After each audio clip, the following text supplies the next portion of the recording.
In this guide, I'm going to show you how you can change your graphic settings here in NBA 2K26. Before we do get into this guide though, make sure to like the video and subscribe to the channel with all notifications on. It really does help the channel and lets us know that you want more content like this. We'd greatly appreciate it, and if at any point throughout this guide you did have any questions, just ask them down in the comment section below and we can help you out further. I'm going to be doing my best to reply to every single comment down there. First things first, start off on the main menu and you need to go ahead and tab all the way over to features just like so. Once you're on features, go ahead and enter in it, and from here you need to find video settings on the options section, select it, and then you're going to be on a tab that looks something like this. This is where you can start adjusting your graphics. You'll see options like ray tracing on here, which of course you can turn on or turn off depending on your performance. You can also change the texture detail level and overall graphics quality to make the game look better or run smoother. But if you want even more settings, you can go into the advanced settings and adjust them from there as well. The advanced settings is where you can actually go ahead and make it so like there's reflections and stuff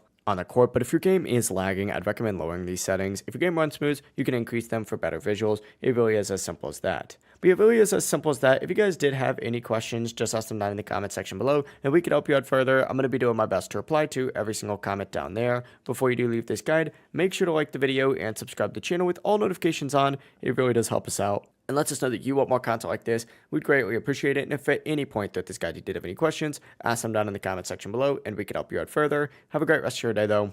Peace.